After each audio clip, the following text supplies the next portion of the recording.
upright man will and some upright woman. Some upright man will and some upright woman. Some upright man will and some upright woman. Some upright man will and some upright woman. Some upright man will and some upright woman. Some upright man will and some upright woman. Some upright man will and some upright woman. Some upright man will and some upright woman.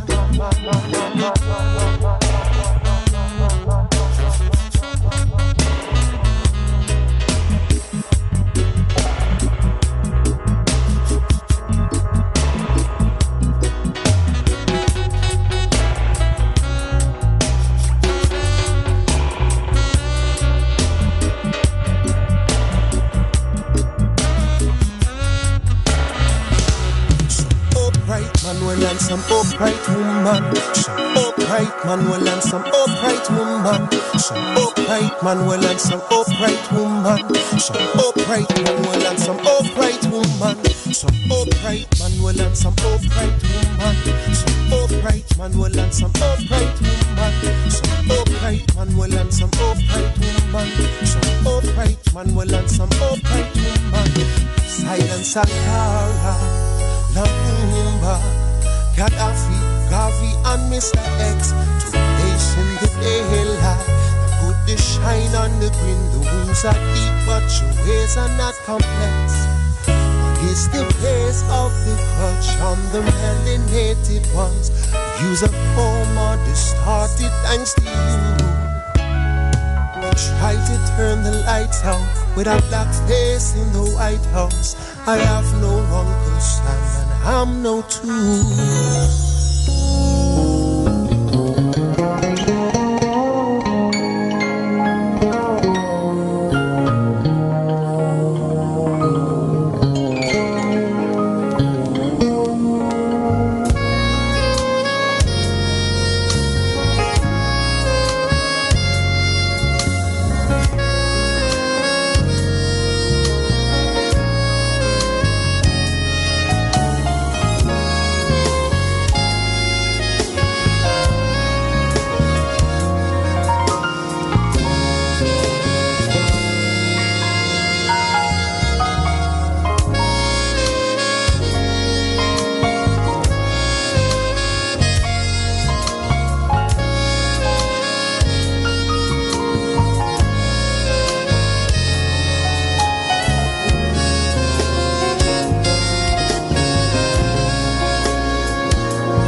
I believe the children are our future. Teach them well and let them lead the way. Show them all the beauty they possess inside. Give them a sense of pride to make it easier. Let the children's laughter remind us how we used to be. Everybody's searching for a hero. People need someone to look up to. I never found anyone who fulfilled my need. A lonely place to be. And so I learned to depend on me. I decided long ago never to walk in anyone's shadow. If I fail, if I succeed, at least I'll live to show believe. No matter what they take from me, they can take away my dignity. Because the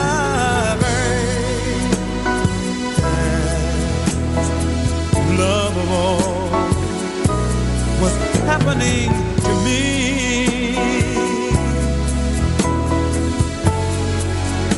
I found the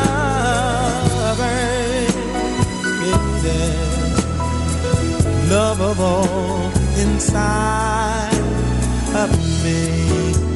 The greatest love of all. All right, hey, folks, Renaissance Man's here. Renaissance Man's here at long last.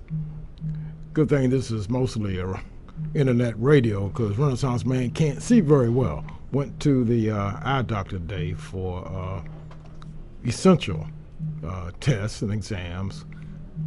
Renaissance Man wants to be able to see special people for the rest of his life. So, you know how they dilate your pupils, and everything I see is a bright white. You know, when the doctor was examining me today, I hearkened back to some of the stories that people have told about those near-death experiences, because when the optometrist put the lights close to my eyes where he told me to concentrate on his ear, I couldn't see his ear because all I could see was this bright light. And I said, oh God, not a near-death experience. But ultimately he was trying to read my retina to see if there was any reason for concern on the retina. And he explained to me, I got a little lesson in optometry today that, you know, I kind of knew how the eye worked basically, and I knew the things you had to guard against to make sure your vision remains intact. And he talked about how there's a thin film, the retina is basically attached to the back of the eyeball, and that if your eyes are elongated, that means that retina and the film are stretched, kind of like a rubber band or any other object. The more you stretch it, the thinner it becomes. And he said sometimes under extreme circumstances it can become detached, like a blow in the eye or something like that, where a person that has a condition may appear to be a little more susceptible to more serious consequences from an injury that others may not suffer the same consequences from. So I immediately thought back to one of my favorite boxing legends, local product, Ray Charles Leonard, better known as Sugar Ray Leonard. And as I recall correctly, he had a detached retina at some point, and I'm sure that probably came from Tommy Hearns or Marvin Hagler or somebody, but that was repaired and he was able to come through that. And best I recall in my lifetime, I haven't sustained any powerful atomic bomb blows in the eye like that could be delivered by Marvelous Marvin Hagler and Thomas the Hitman, the Motor City Cobra Hearns. So all in all, Renaissance Man is going to be okay. I think the eyes, I'm a little blurry and everything like that, but I can see the notes that I need to refer to in today's topics, and everything's white and bright. But anyway, Engineer Greg set me up, and you also got to listen to Greg too on Wednesday mornings. Good Vibrations, 6 a.m. to 8 a.m. Great show. But you know, Renaissance Man always talks about some historical event that's been going on this week, and actually 2 anniversaries, one of which involves my beloved city of Washington, something that occurred 202 years ago yesterday and was still taking place the following day, like today. And the other event took place 100 and, get my math right, well, let's put it this way, you guys do the math. It occurred on this week in 1831, and that last event marked the culmination of the fears that most Caucasian Americans had, particularly in the South, in the 1830s.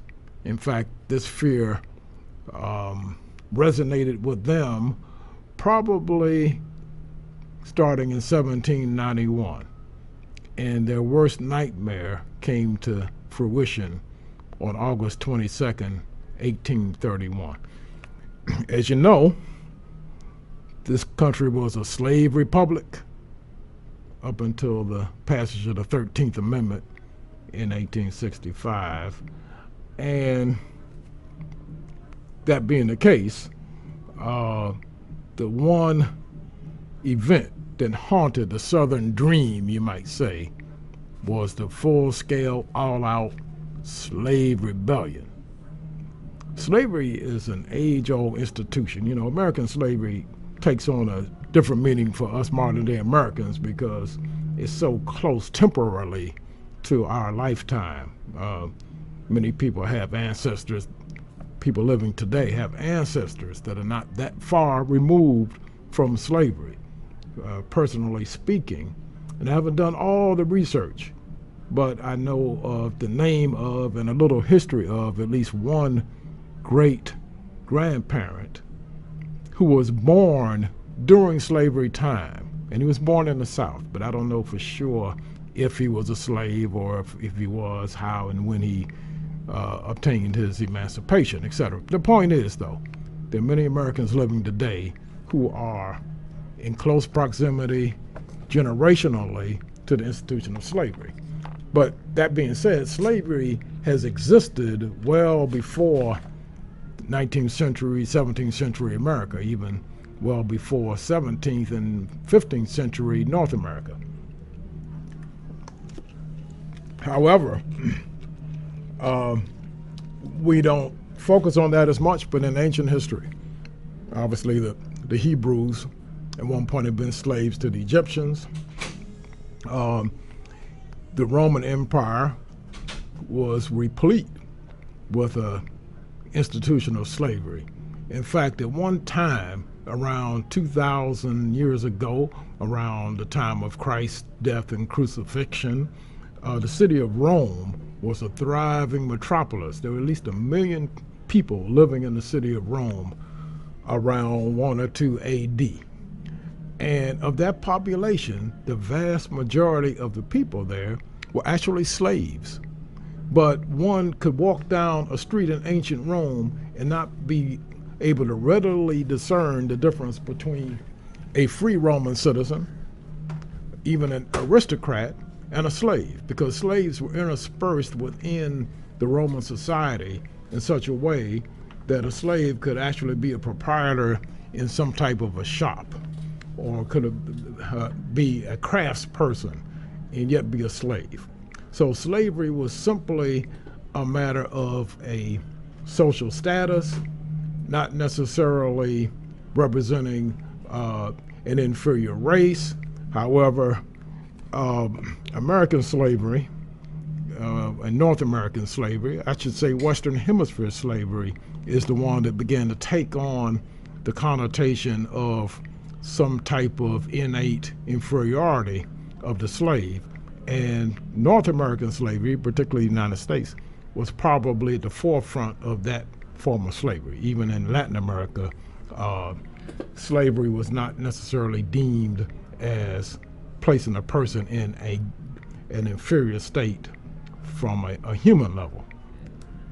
And Engineer Greg just joined us back, and he's going to join in on this topic. And I was just telling the folks, Greg, about how this week marks the anniversary of one of the things that haunted the Southern dream, and that was the idea of a slave rebellion.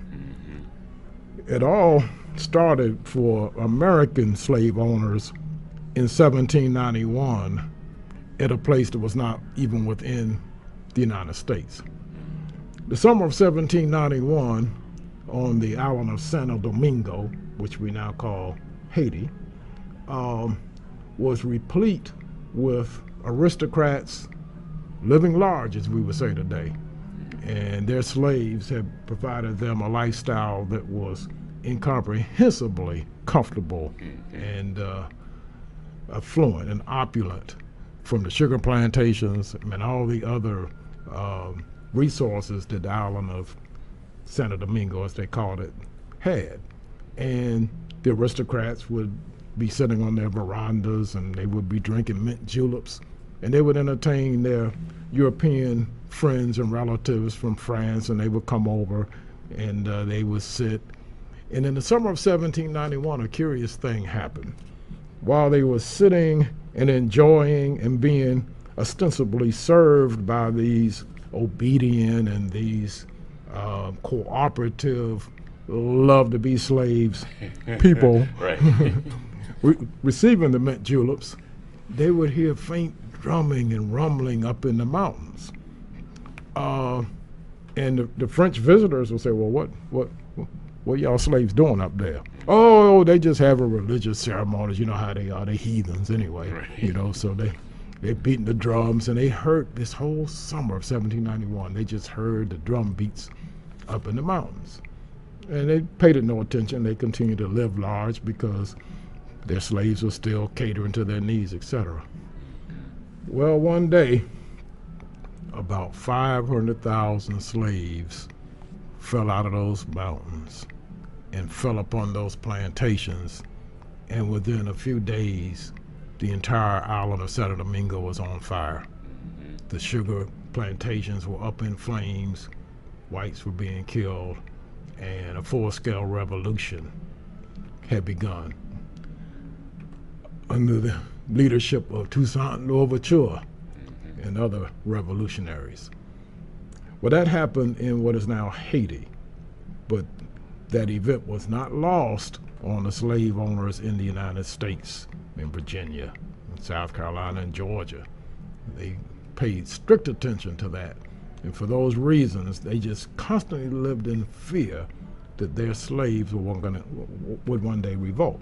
Thus led to laws that suppressed the education of blacks, suppressed any type of activity or event that might further tempt their loyal, obedient, personal property to engage in rebellion.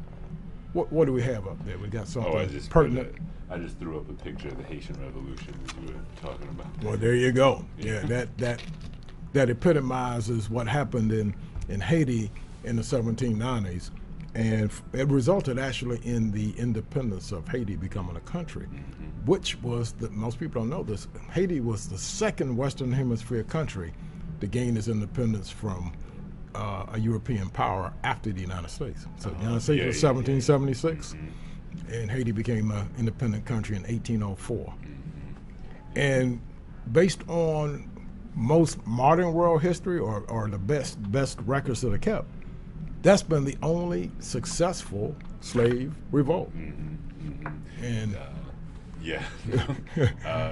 you you told me you were talking about slave revolts today. And Yes, I yeah. perked up a little bit. You're perked up, yeah. That's a subject I It sounds know like quite a something bit you know about, about. Okay, yeah. yeah. Well, tell me what you have on the French and their dealing with the Haitian Revolution. That any other points that stick in your mind? Well, what I do remember is they did it similarly, like the African countries that had followed suit in the 1900s.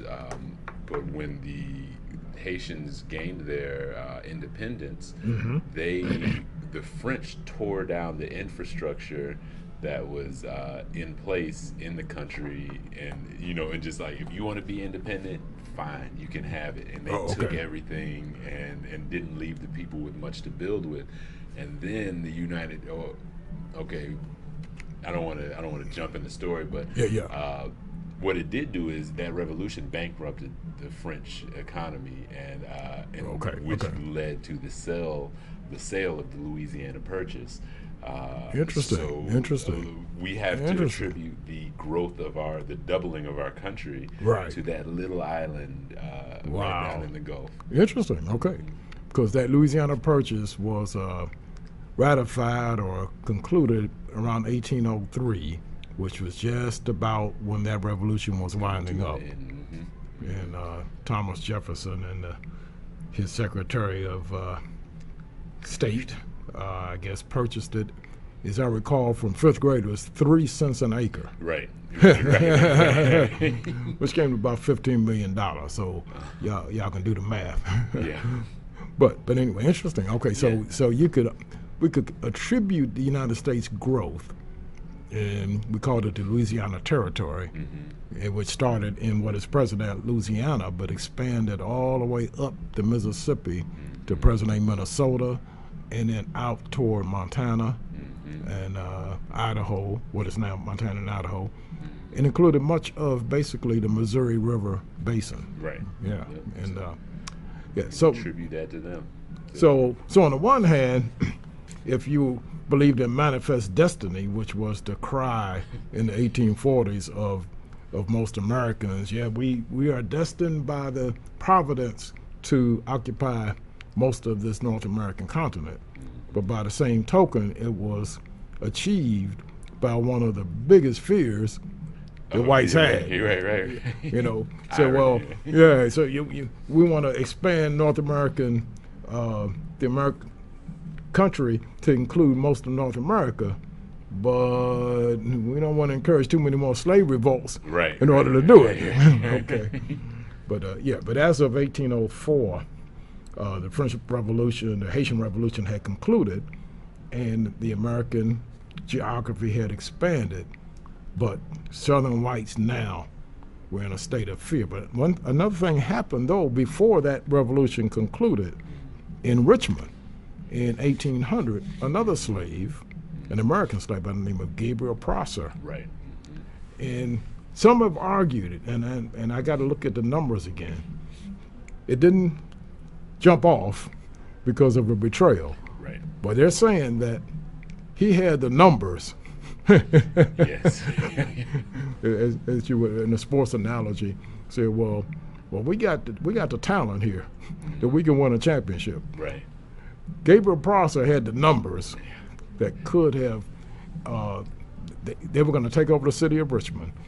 As I recall, at one point they were marching up the road to Richmond, and from the white standpoint, a providential thunderstorm came up and washed out one of the bridges over one of the rivers, and which threw them into disarray. And in the meantime, you had a snitch, as the young ones were called here on the street. And so consequently, Gabriel was not successful, but now Southern whites were on high alert. Oh, yeah. And there was, people were sleeping with pistols under their pillows and the whole bit. They were in a bit of a dilemma because they couldn't go around randomly just, killing and maiming blacks like they might have wanted to, because after all, we were property. Right. So I guess that's like if your car, if somebody lets the brake off of your car, and the car goes running down the hill, and it hits something, and it damages something, and you end up having to pay a lot of money. Well, you don't go back and destroy the car because you still need the car. Right. So you don't. So you have, the slaves, and you couldn't just go killing. Now they would take somebody as an example, maybe somebody we can expend 2 or 3 of them to put a little fear. Right. And frequently that would happen. But so by the time you get to the very first quarter of the 19th century, you had a successful slave revolt in Haiti, a scare in Richmond. Right. They weren't finished, because now there's a way to get this image at some point. Okay. Let me see. I can do that. Yeah, I have a image that Gray's going to put up there, and it is of the next major slave revolt of the 19th century. And that belonged to a free man in South Carolina by the name of Denmark Vesey, or Vesey, some call it. You ever been to Charleston, Greg? Yes, sir. If you ever go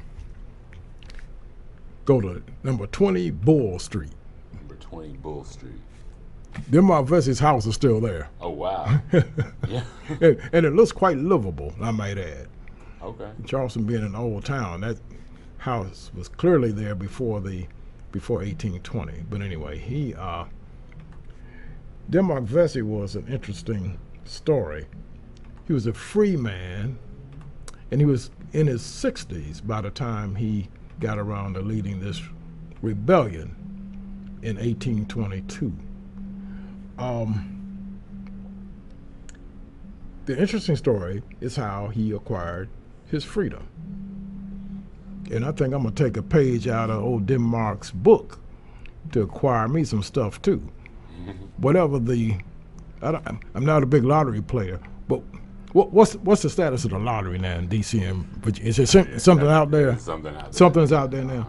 Well, old Denmark went to the nearest 7-Eleven or the CVS somewhere, or liquor store, and played the lottery, South Carolina lottery, won it, and paid for his freedom. Wow. It worked. You can't win if you don't The play, amazing right? thing is, they let a brother actually play the lottery. Right. No, exactly. In South Carolina, in the 1800s, Yeah. or 1700s maybe. But in any event, he won the lottery, acquired his freedom, and worked in a trade. And if you don't have that up, don't worry about it. We'll get it up there. But and he was a craftsman, and very unassuming. In other words, he actually blended in with South Carolina society quite well. I believe he too was a preacher.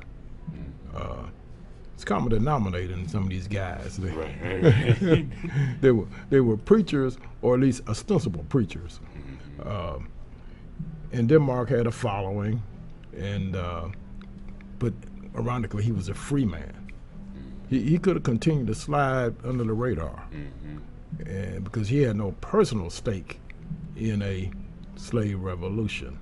However, he went ahead and went forward, and I believe it was in August of 1822 that he launched his attack and was betrayed. Now, what have you heard? There's this common theme of betrayal. Yes. You know any of the terms of what happened in that betrayal? The specific terms of this one, I'm not quite sure of. Okay. But I know in Maryland and Virginia, Yeah. these were the first 2 states that implemented laws that made it beneficial for other slaves to turn in the other slaves. Oh, okay. Yeah. A 19th century snitch law. Huh? Right. I think, something manumissions. What would you get? You get your freedom if you you didn't even get freedom, but you might have okay. gotten a little more money towards buying your freedom. Oh, okay. They gave you they put something out large enough to entice you, but Yeah. then nothing substantial enough to do anything with. Oh yeah, so you the still old didn't carrot have any and the rights. stick, huh? Right. You didn't have any rights. You're still a slave. As the next day carried on, and, Right. Yeah, but there were a lot of laws around that made it beneficial for slaves to snitch on each other, and also the backstory on keeping the slaves docile. I'm sure you know the Willie Lynch letters, in terms of how to raise the training of a Negro. Yeah, exactly. Yeah.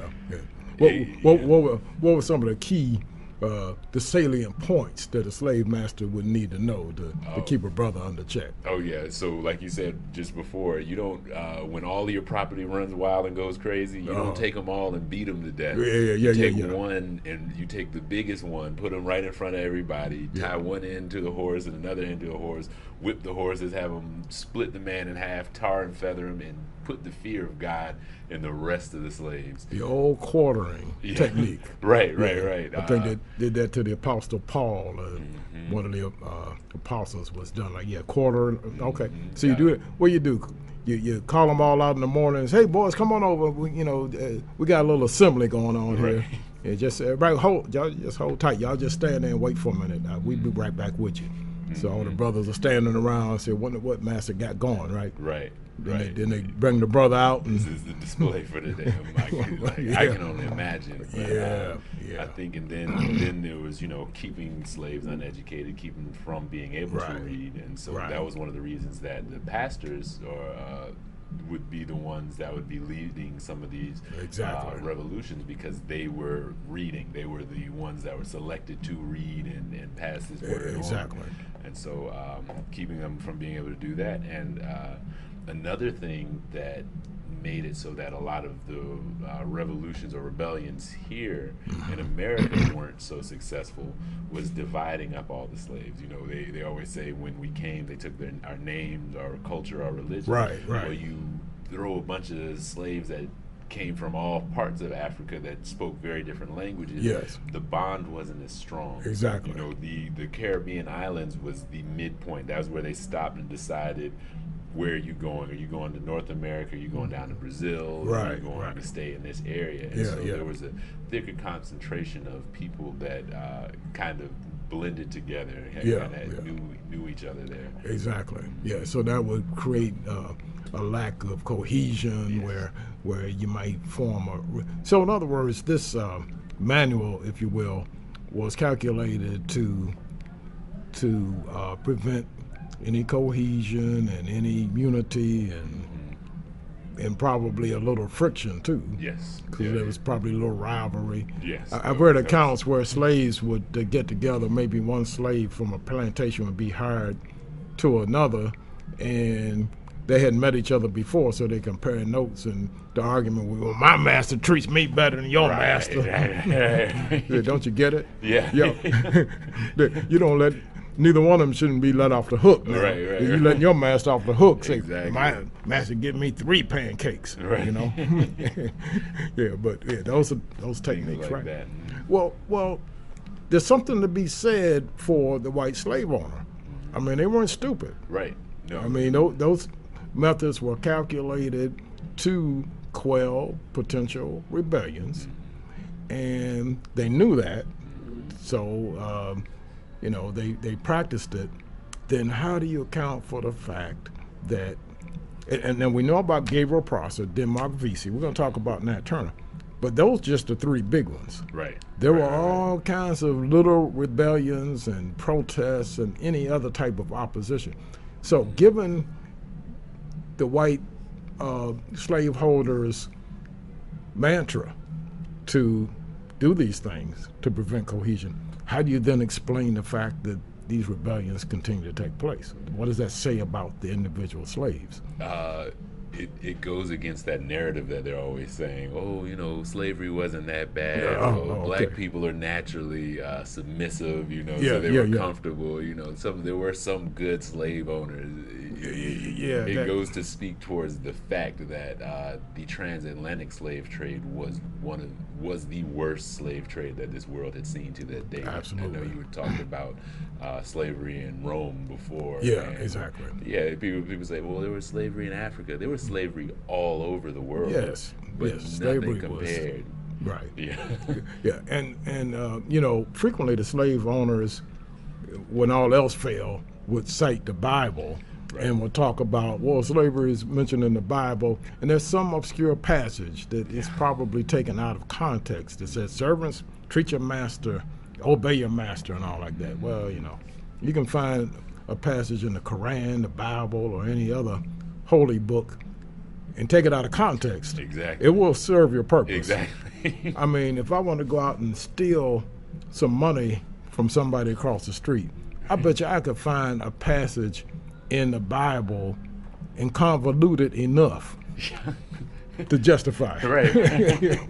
Especially if you've given me the power to interpret things for you, then you've lost quite a bit of discernment. You've lost quite a bit of power in that Yeah. fight. And the first stage in that process, to not enable you to read it in the first place. Right. You're not supposed to be able to read, period. Right. So, yeah. So those methods were certainly employed, and whites certainly knew, at least they knew what the textbook said. But what they didn't reckon with is that certain people were off the radar. That it didn't, you know, they couldn't think outside of the box. Well, how do you explain this Negro? You know, Right. So it was one of those things where I guess the bottom line is that when situations are so oppressive, you just can't expect everybody to submit Right. to the fear tactic that's being used. Frederick Douglass mentioned in his famous 5th of July speech, it was called the 4th of July speech, but I Right. think I talked about Yeah. he wouldn't do it on the 4th. Yeah. You know, he did it on the 5th of July because he didn't want to even dignify the 4th of July as being a day to celebrate what? you know? Right. But in any event, in that speech, he talked about, and you just touched on the fact that they would, the propaganda would sometimes be, oh, slavery isn't that bad. I was pointing out to a special person yesterday how we were looking at a photograph of slaves in the field, this happened to be in Hilton Head, South Carolina. And in that photograph, slaves were in the field working, cultivating cotton or something like that. And I remember commenting about the fact that the reason, and this photograph I had seen in other books, and the photograph in this particular book was not necessarily illustrating that point, but I've seen that same photograph in other books. And I would wonder, say, well, every time they talk about slavery and they show a photograph, it seems to more times than not be this photograph. The reason for that is that they frowned upon photographs of slavery. Now, they would do many portraits, drawings, because the propaganda, the paintings always show this bucolic scene with a stream running by with the weeping willow trees and the green, cows in the pasture, a brother sitting in front of a cabin playing gaily playing a guitar or a banjo. Right. This is some oasis. Right. But when it came to a photograph, see, the photograph shows the anguish on the people's face. And if there's a date on it, and it's in South Carolina, and it's any time between May and September, you know they're hot as hell Right. and miserable. Uh-huh. So they frown. But when that one photograph was taken, I guess it got away. But by and large, there are very few photographs of slaves, American slaves, actually at their task. And that was all part of the propaganda, you know. Anyway, Douglass, you know, scoffed at that concept, and in his famous speech, he said something to the effect of, "Yeah, I know some of you guys gonna sit here and tell us that, oh, slavery ain't that bad. Look at that portrait. You know, those guys are happy out there. They have, you know, everything that they could need. They're fed, they're clothed. Well, why y'all got a problem with slavery? And Douglas said, yeah, that sounds good, but he said there's not a man under the canopy of heaven that wouldn't think that slavery was wrong if he was the slave. Exactly. So you can say what you want to say. Let's trade places. Right. So I guarantee you, not a single one of y'all will switch places. Exactly. But well, let's take a quick break, Greg, and I might have a couple of more illustrations. Okay.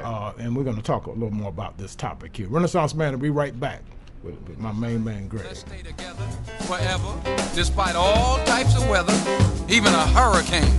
In fact, I'd spend a winter in Chi-Town. And you know that's cold. Ain't no mountain high enough, ain't no river wide enough to keep me from getting to your good stuff. You know it's rough. Emotion, devotion, love, love, love, sex, sex, sex, booty, booty, booty, titty, titty, titty. Forget about the courting, let's get married. At the chapel of love. You got me crying, you got me dying, my heart is aflame, and then you came into my life of strife.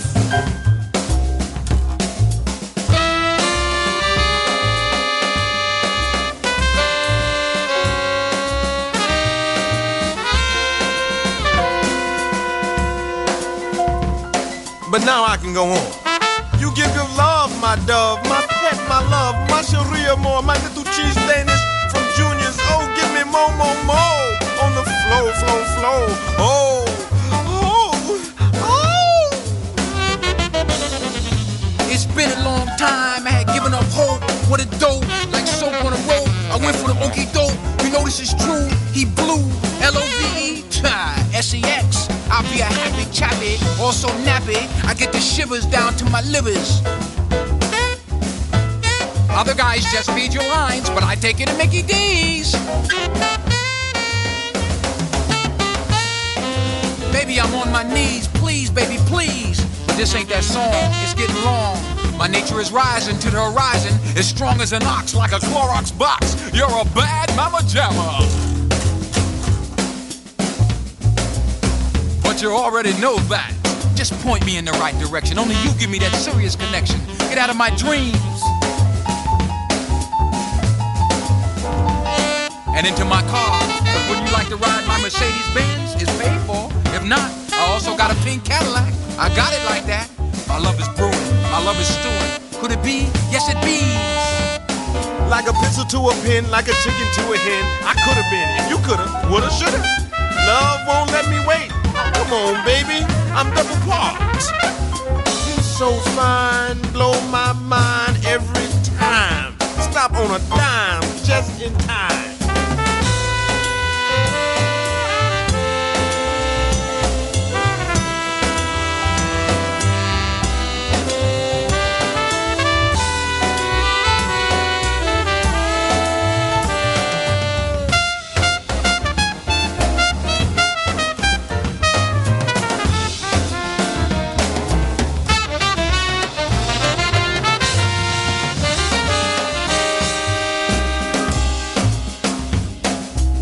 As a surprise, you opened my eyes. Why? Because I love you. Let me spend the rest of my life with you tonight. If you don't, I'll just roll up into a ball and just die. Won't wash, won't eat, won't even go to work if you don't love me, dude. I'll even give up my 4-season tickets to the New York Knicks, courtside.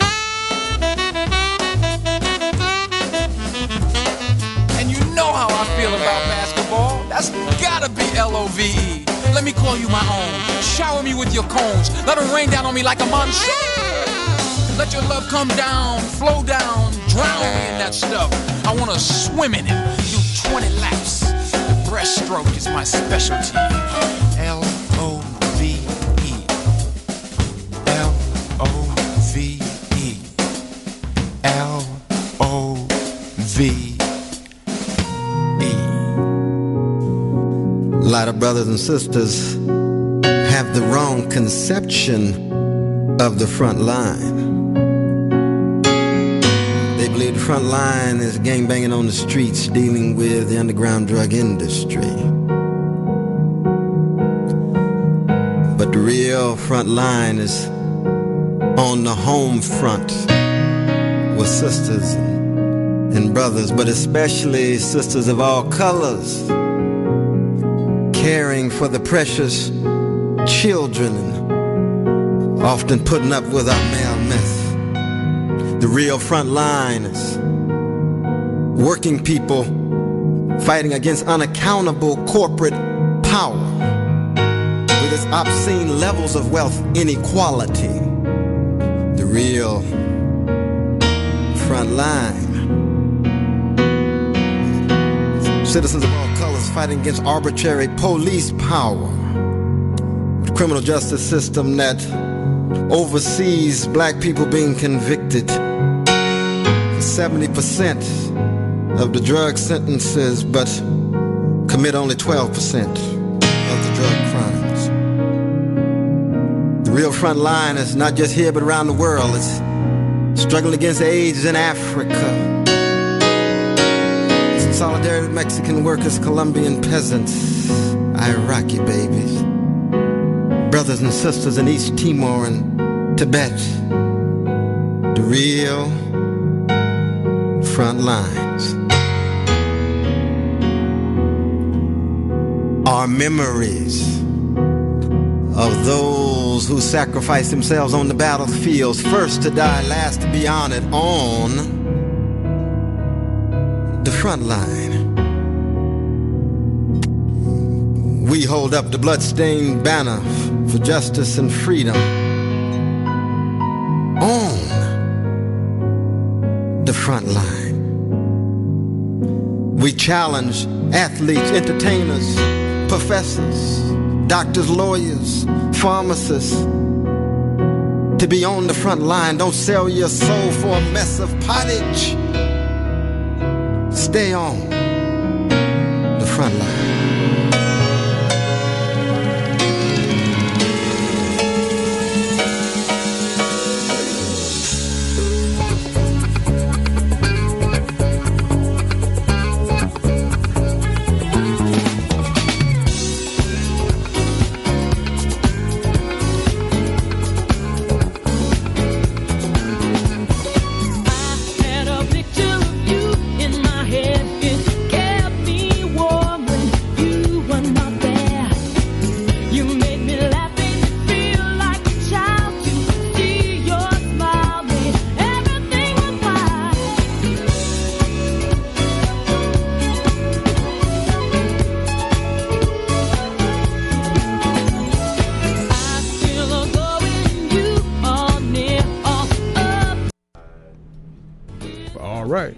Renaissance Man's back here with Engineer Greg, and we are continuing to talk about the anniversary of an event that occurred this week in 1831, and it spawned a lot of other collateral topics.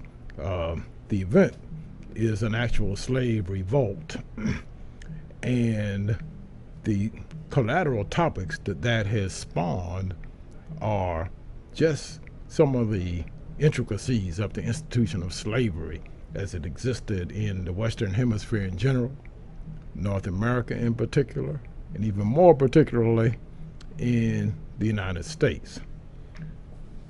1831 is the year that we're up to now. We talked about two unsuccessful United States slave revolts involving Gabriel Prosser in 1800 around Richmond that was betrayed, and one by Denmark Vesey in Charleston, South Carolina in 1822, which was also betrayed by a fellow slave. And when I say Denmark Vesey's revolt was betrayed by a fellow slave, I have to use the term loosely when I say fellow slave, because Denmark Vesey actually was not a slave at the time. He was a free man. He had purchased his freedom by playing the South Carolina lottery. And while we were on the break, Greg and I kind of talked about another little intricacy about how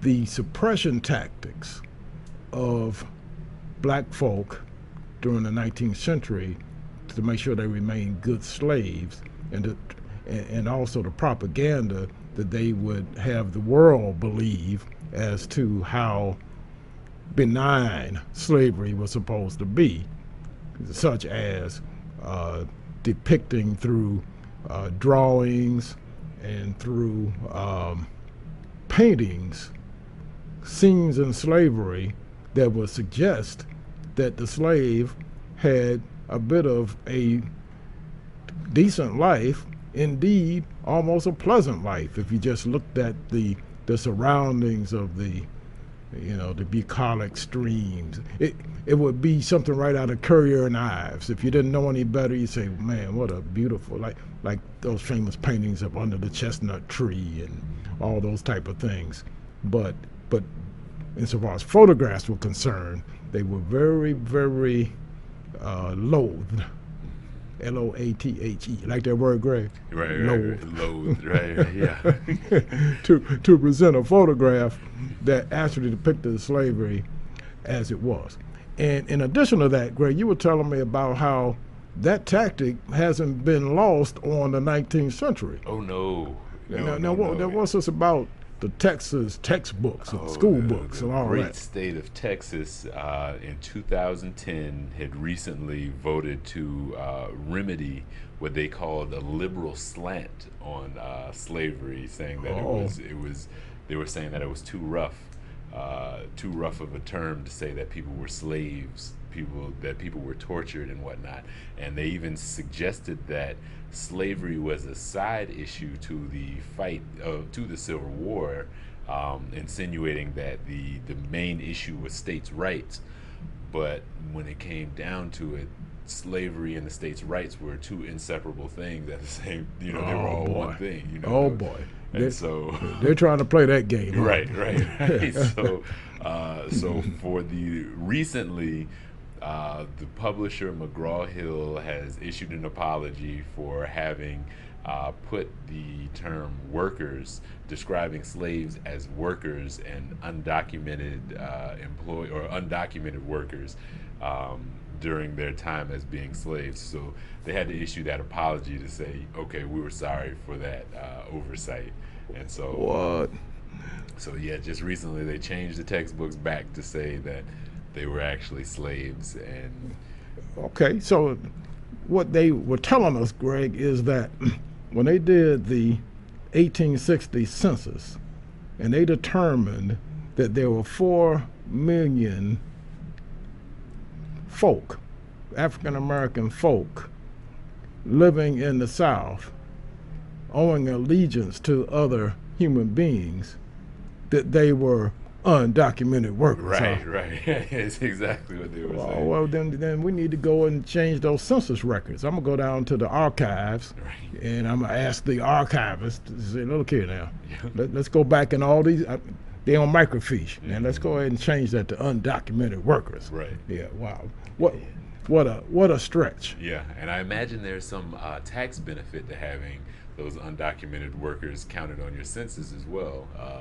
Like even to today, you go to a small town that may have some 1,000 some odd residents, but they have a state penitentiary in their town, in their district, and that state penitentiary has 5,000 people. Well, when it's time to file taxes, this town has 6,000 people, and the 1,000 people in the town are taking advantage of that. And so well, there you maybe go. there's some backed money that the estates need to pay in terms of their taxes if these people were undocumented workers. Well, then that's the archives is only a few blocks down Constitution Avenue from the Internal Revenue Service. So while down there, I walk up Constitution Avenue a little ways and just provide a little report. Yeah. But and that's very interesting that the lengths that folk will go to try to sugarcoat something that is terrible. Why slavery is slavery. Let's look up it one day in Webster's dictionary, and slavery will probably be defined something like servitude for which wages or compensation are not paid.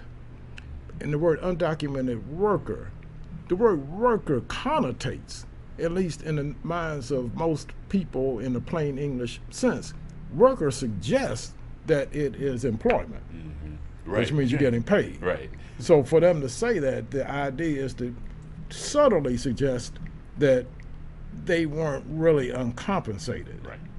And Well, you know, they got to live there. They got clothing. They got food. oh yeah, I forgot about those bucolic pictures along the banks of the river, and where they were provided food, clothing, livestock, and fresh water, Right. and all manner of conveniences. Right. Right. Yeah.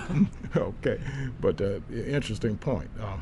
Now that takes us to 1831. That image y'all see on the screen there, it looks like a bunch of people with axes and hatchets raised, and some people being victimized. That is the Travis family. They're the ones that are on the losing end of that melee. And this depicts the most nearly successful slave revolt in United States history. And that started on Sunday night, just like this past Sunday night was August 21st. It was Sunday night / 2 o'clock Monday morning, the 22nd of August, that one Nathaniel Turner of Southampton County, Virginia, led a revolt. Now, what you see in this picture was the first attack.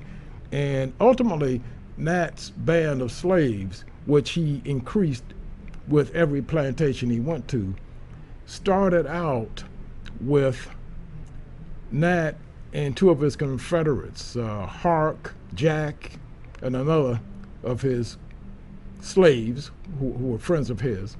And in that whole rebellion, Nat only lifted the axe and only was responsible personally for one murder, and that was his own master, Mr. Travis. And you see Travis there on the left succumbing to a blow by the axe of his former slave, Nat. Well, what you see that occurred in the early morning of August 22nd, 1831, and they had easy access to the house because in August, Virginia was hot and all the windows and doors were open. And not only that, Nat was a familiar sight. He walks in and Mr. Travis is halfway dreaming, and he sees Hark and he sees Nat and Jack standing by his bed. And his first response is, "What are you boys doing in here tonight, in the middle of the night?" Almost half jokingly. And as one of the authors says, but he only had time to say that until he was laid down to his final sleep. And Nat had admonished his men, said, "When we do this, we spare neither age nor sex." So as they left that bloody scene of his master's house, the Travis house, they went back out in the yard, and one of the slaves, Jack or Hark, one of them remember what the general said. General Nat said, spare neither age nor sex. So one of them went back and forgot about the little baby in the crib. So they slaughtered the baby. And that sounds so terrible. I mean, nobody in their right mind would listen to that and think that, wow, that's what that little baby deserved. We understand that, you know, that individual act sounds reprehensible. But as one of the authors so adeptly put it to describe this event, it was as though that killing of that little baby was in terrible retribution for all the black babies that were thrown to the sharks as they crossed the Atlantic in that Middle Passage. It's almost like a horrible karma that was coming to pass. Now, nobody gonna sit here and say the Renaissance man is all about infanticide. No, but I'm just telling you historical facts and how sometimes when a situation is created, the consequences are not in isolation. Those consequences all derive from an original reprehensible act. But in any event, what you see in that picture didn't just start that night. Nat didn't just wake up early on that Sunday morning and say, you know, I think I'm gonna go and kill 59 whites. In February of that year, a solar eclipse, and the records will show, appeared over Southeast Virginia. And Nat had been hearing visions. Wow, that's great. He'd been seeing visions and hearing voices for several weeks. And he was having dreams. And one of his dreams had him, excuse me, looking at the sky. And in his mind, he saw two angels, a white angel and a black angel. And the black angel took an axe and smote the white angel. And then the heavens were covered with a curtain of blood. Nat, being a self-proclaimed preacher, and he actually had a congregation, he became convinced that it was God's divine plan for him to put an end to slavery best he could. And it needed to start there in Southampton County, Virginia. And just in case folk are kind of wondering, Southampton County is a fairly large county in southeastern Virginia, immediately west of the Tidewater area. So that area around Hampton, Norfolk, Portsmouth, south, what is that called? Suffolk. Suffolk. Yeah, those cities, and we frequently refer to 757. Southampton County is just east of there and just north of the North Carolina border. It's just north of like Murfreesboro, North Carolina. And Nat figured that this is where his crusade to end slavery was to begin. And Greg, if you bring me that book back, I have another scene that might help illustrate this. But in any event,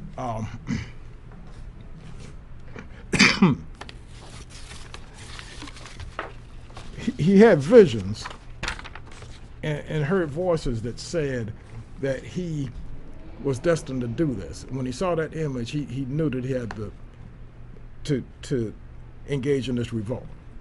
However, the vision and the voices also warned him, you gotta wait for a sign from heaven. So when that solar eclipse appeared over Southeast Virginia in 1831, he thought that was his sign.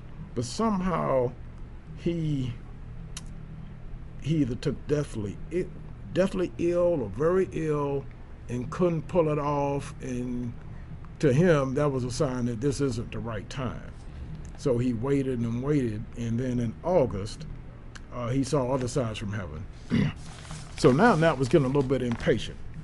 You know, I guess if Richard Pryor or one of our comedians would describe this scene, Nat probably said, now God, now I'm anxious to do this, and I saw the eclipse, and then I saw some clouds cover the sun during midday, and I'm not feeling it yet. Can you give me a sign? So anxious as he is to go, he's desperately looking for a sign. So on the morning of August 21st, it rained. He said, well, there it is. Yeah. I suppose anything that would have happened that day would have been a sign to him. Right, so. You had enough, you had enough. Right. He said, I've been patient with you, Lord. I'm ready to kill some folk here. Now, you told me to kill them. Now I'm going to kill them. So anyway, so he goes ahead and he starts out with his Confederates, Hark, Jack, and the others, and that's when he admonishes them that you spare neither age nor sex. Here's the other image I was going to have you show, Greg. This is kind of a map of southeastern Virginia and Southampton County in particular. So this is the area that Nat launched his rebellion. It took Renaissance Man a long time to try to figure out where the city was that was the center of this rebellion.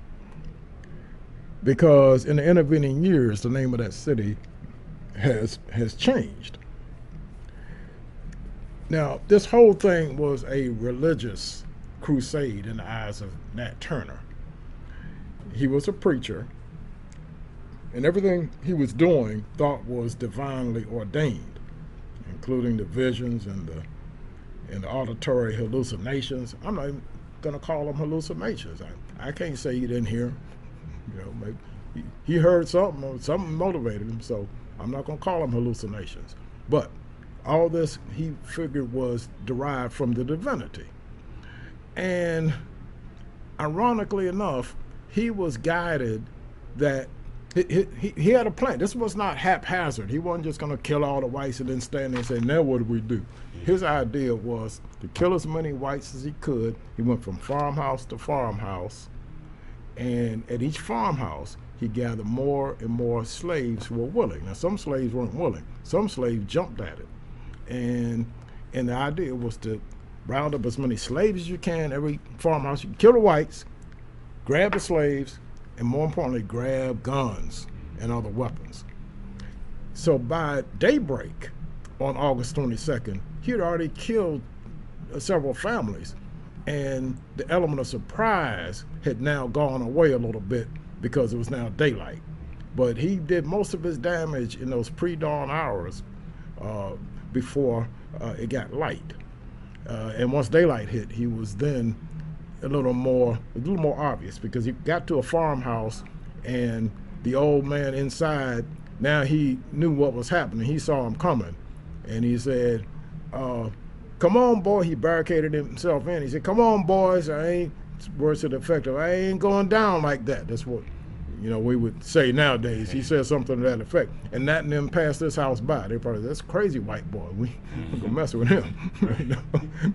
So they went on to the next house. But his plan was to continue to go to these farmhouses, and then he would march in to the county seat, just like Christ, just like an army of crusaders.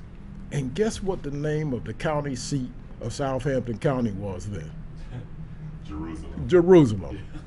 How ironic. Yeah.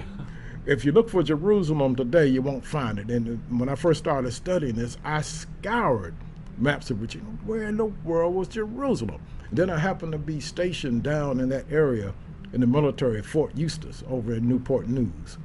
And I kind of explored the countryside a little bit, and I learned that the city of Cortland, C-O-U-R-T-L, which is not on that map. Right. But on I probably put a note. Cortland, Virginia, which still exists, is the site of the former county seat of Southampton County, which was then called Jerusalem. And at that time, Nat's objective was to gather an army of crusaders, wage a war against slavery that was divinely ordained, and then march triumphantly into Jerusalem. Anybody that has any Christian training knows that is straight out of the New Testament. Right. And that was his objective. But when daylight came, it was a few people got out of Nat's way, one of which was Sally Francis, a widow woman. And the way she was saved is that Nat came to her house in the pre-dawn darkness, and he couldn't see very well in the house. All of the candles were out and kerosene was out. In like old farmhouses, you might see them, there's usually like a little broom closet right off of the kitchen, just big enough to hold a few household items like a broom or whatever. And Sally Francis hid inside of this little broom closet in the kitchen, and as Nat was in there, he was groping around, and he couldn't feel her, and he couldn't see, so he left the farmhouse. So she was able to escape her fate that way, and a few others did as well. Okay, got more on this. Renaissance Man's going to take a little break right now, and we're going to wrap up and talk about this, the culmination of what the old people call Old Nat's War of 1831.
right, Renaissance Man back with you. Greg and I got a hot topic going on today. And when I say hot, I mean it was hot down there in Southampton County, Virginia about this time in 1831, especially for European Americans that happen to live in the county there.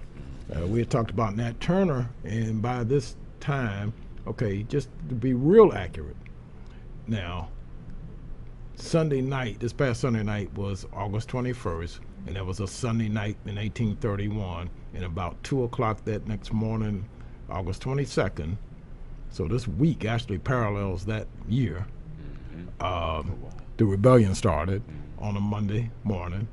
And so by Thursday, which would have been August 25th, like today, Nat Turner and his men numbered about 60 because he had gathered slaves from each plantation he went to.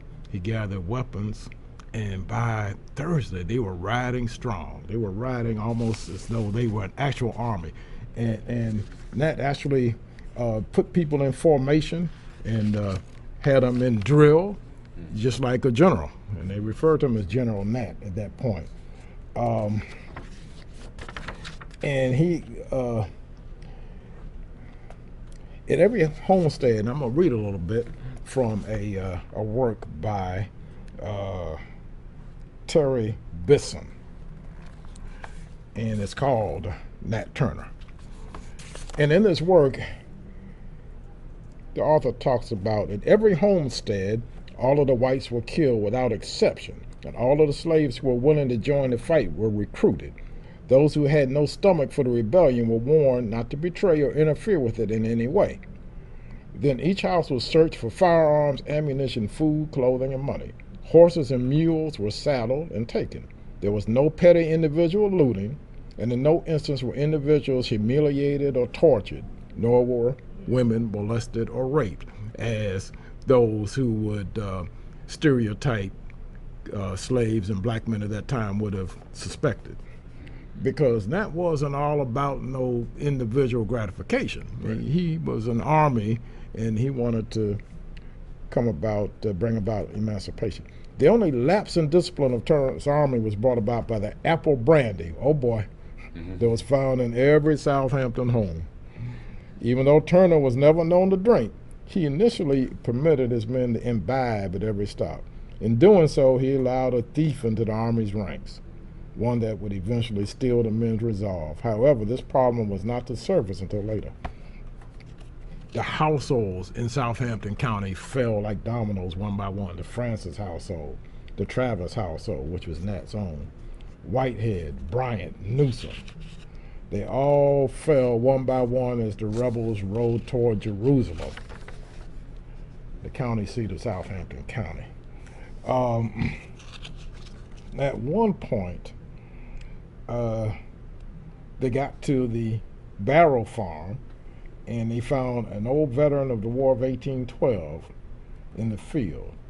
And the old man fought so valiantly before he was killed that the rebels honored him by wrapping his body in a quilt and placing a plug of tobacco on his chest. This was the way the warriors were honored in parts of Africa. So you might be vanquished, but if you put up a fight, then you got much respect. So this old gentleman, he said, well, I ain't going out without a fight. Right.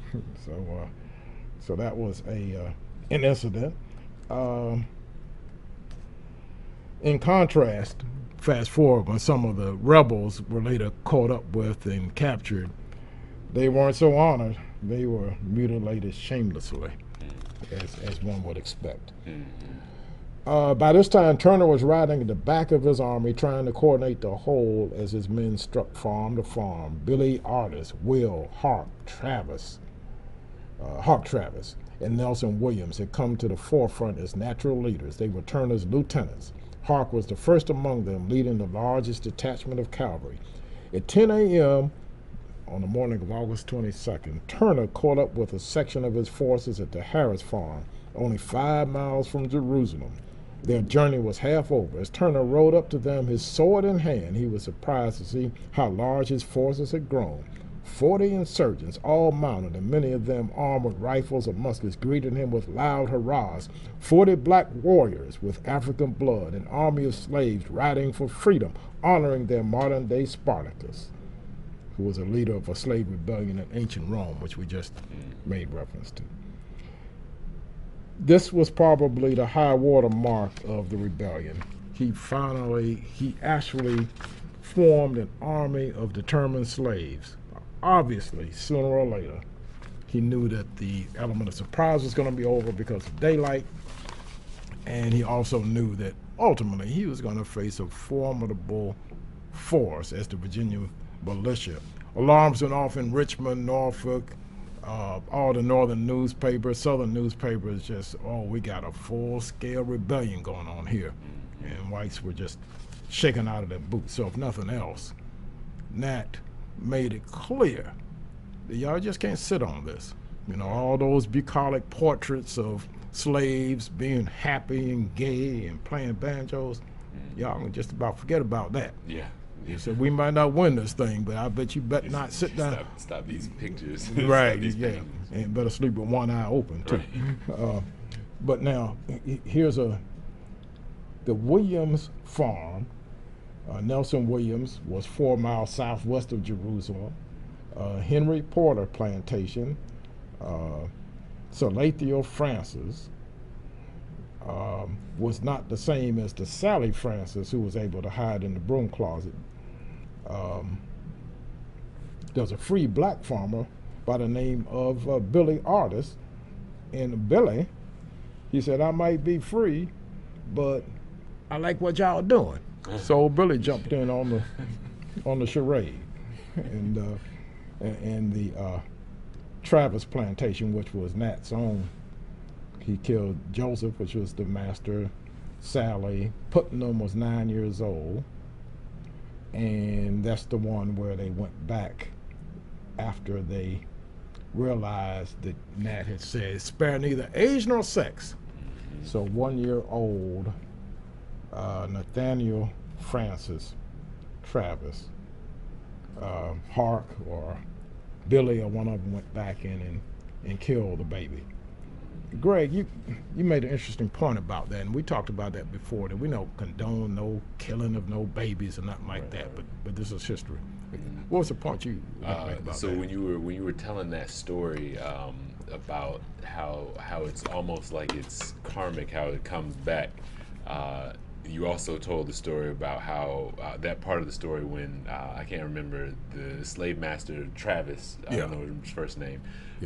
He woke up and saw them in his rooms, and he asked the question, "What are you all doing here?" Yeah, that has got to be, to me, it clicks immediately. That's the dumbest thing you could ever ask. You've treated these people in such deplorable conditions for so long. Now you wake up in the middle of the night and they're in your room looking at you, and you've got to feel the bloodlust in the air.